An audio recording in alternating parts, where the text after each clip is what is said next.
Good evening, students. This is a proud moment for JKILS. Now, I will like to invite Arushi Madam, rank 4 GJS.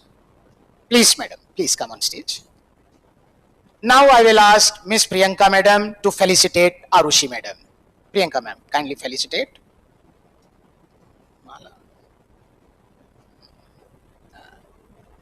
Congratulations, ma'am. This is a proud moment for us that both her parents have also come from Kotputli. Now I will like to invite Narendra sir and Babita madam both. Please Narendra sir.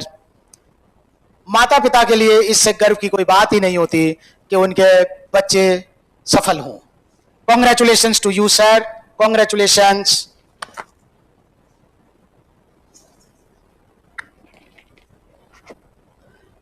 सबसे पहले तो मैं आपसे ही पूछ लेता हूं एक प्रश्न. How you are feeling sir? बहुत अच्छा फीलिंग कर रहा हूँ. पिछले 5-10 दिन में कैसा लग रहा है मैडम? पता नहीं, ऐसा लग रहा है जैसे पंख लग गए. मेरे तीनों बच्चे इतना ऑफिसर बन गए तो बोलने के लिए वर्ड ही नहीं है मेरे पास. तो तीनों बच्चे ऑफिसर बन गए. You are a successful parents in the eyes of society. God की इच्छा है वही होगा. ऑफ कोर्स बच्चों की भी एंड ऑफ कोर्स आप लोगों का भी है. Of course you have given a good support ma'am. Thank you ma'am. Thank you. Now I will ask few questions from Arushi ma'am.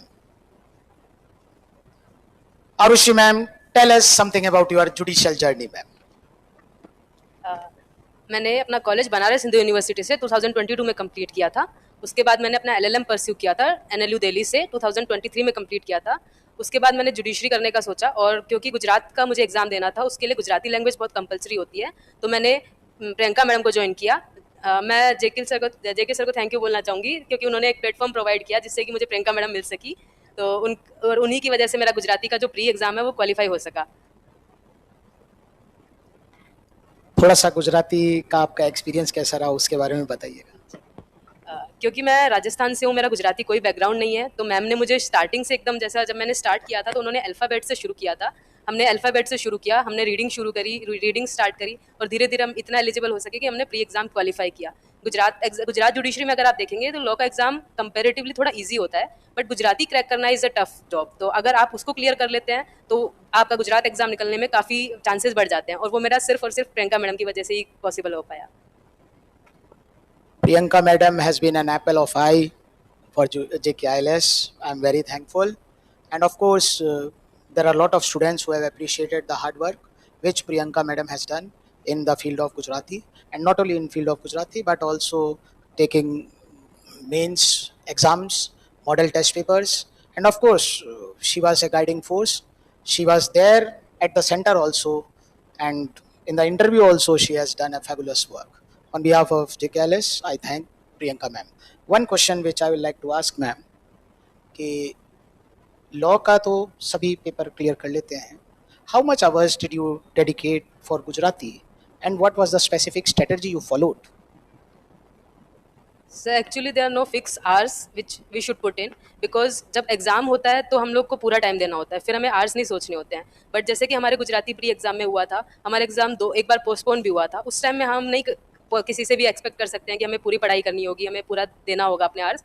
But जब भी एग्जाम था तो हमने आवर्स ना देखते हुए पूरा जितना भी हमें मतलब जैसे मैम डेली पढ़ाती थी, डेली अगले दिन उसको हमें रिवाइज करना होता था तो हमने उसे पूरा जितना मैम ने बताया पूरा किया. और मुझे मैम को मेरे ऊपर इतना विश्वास था और मुझे मैम की पढ़ाने के ऊपर इतना विश्वास था कि मैम ने मुझे प्री के टाइम ही बोल दिया था कि आपका हो जाएगा.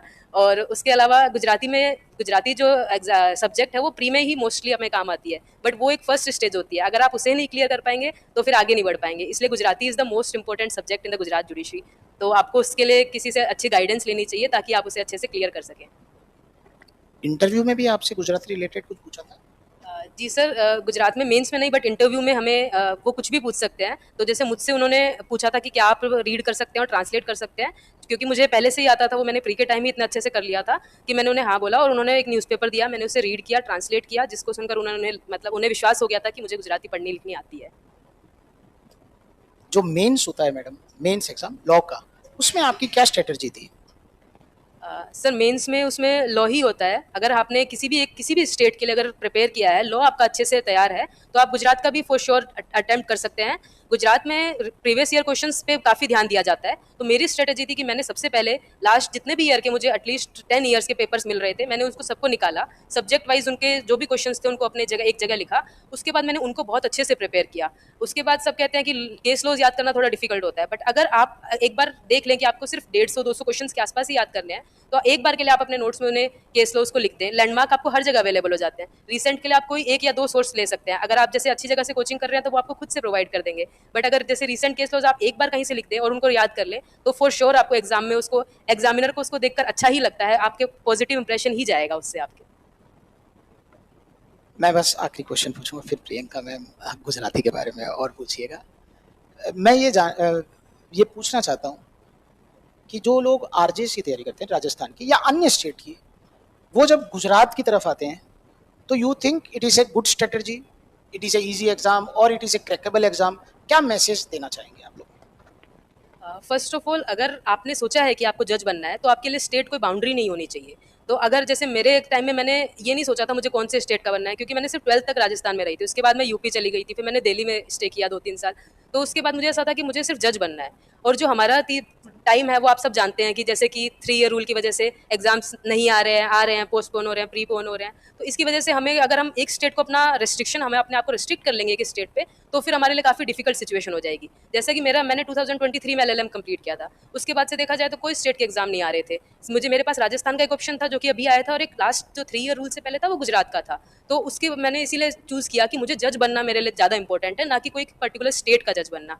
इसीलिए मैंने गुजरात चूज़ किया। और अगर हम ईजी और टफ देखें तो कोई एग्जाम ईजी और टफ नहीं होता है, सबके लिए सब पढ़ाई करते हैं। तो अगर जैसे गुजराती में देखा जाए तो आप प्री का एग्जाम देखेंगे, yes that is comparatively easy, but अगर मेंस का देखेंगे तो उसमें दिखने में इजी लगता है, बट उसको राइटिंग स्पीड मेंटेन करना, हैंड राइटिंग मेंटेन करना, एंड देन स्ट्रक्चर फॉर्मिंग करना, उसकी वजह से वो हो जाता है थोड़ा टफ। उसके स्पेशली आपको गुजराती लैंग्वेज अगर सीखनी पड़ रही है तो that is an another difficult job you have to done, but अगर वो आप कर लेते हैं तो आप उसमें भी अच्छे से कर सकते हैं।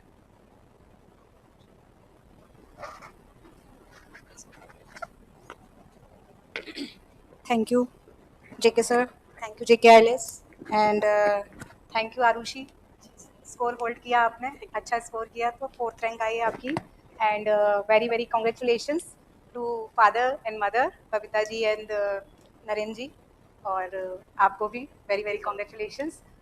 मोस्टली तो सर ने वैसे एड्रेस कर दिए हैं क्वेश्चंस, पर मैं एक लास्ट क्वेश्चन ये पूछना चाहूँगी आरुषि से कि जैसे बच्चे डरते हैं नई चीज़, उसको परसीव करने में, तो आपको क्या